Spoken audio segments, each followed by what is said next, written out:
দেশের খাদ্যের সম্পূর্ণ করেছিলেন। তিনি বাংলাদেশের সংবাদপত্রের স্বাধীনতা দিয়েছিলেন।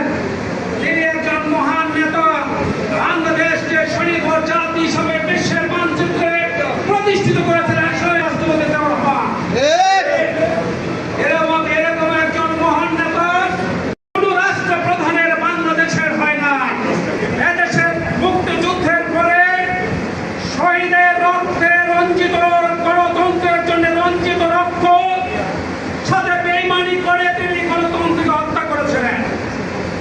যে গণতন্ত্র স্বাধীনতার যুদ্ধের শহীদরা আন্দোলন করে মুক্তিযুদ্ধ আন্দোলন করে বাংলাদেশ সৃষ্টি করেছিলেন, আর রক্তের সাথে বেইমানি করে গণতন্ত্রকে হত্যা করে এক দল নির্বাচিত করেছিলেন বাকশাল ছাড়া আর কোন দল থাকতে পারবে না।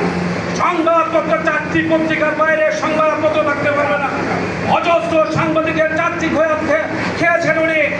বাংলা লাল বাহিনী, নীল বাহিনী, রক্ষী বাহিনী দিয়ে এদেশের স্বাধীন নিরীহ জনগণকে তিনি দাবিয়ে রাখার চেষ্টা করেছিলেন, পারেননি। শহীদ রাষ্ট্রপতি জিয়াউর রহমানকে বাংলাদেশের মানুষ 7ই নভেম্বর সিপাহী জনতার আন্দোলনের রাষ্ট্রপতি করে এদেশে গণতন্ত্রের বিপ্লব ঘটিয়েছিলেন। স্বাধীনতার সুফল তিনি বাংলাদেশে ঘরে ঘরে পৌঁছিয়ে দিয়েছিলেন।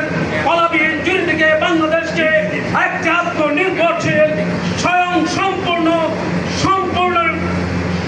একটা জাতি হিসেবে বাংলাদেশ করে তুলেছিলেন।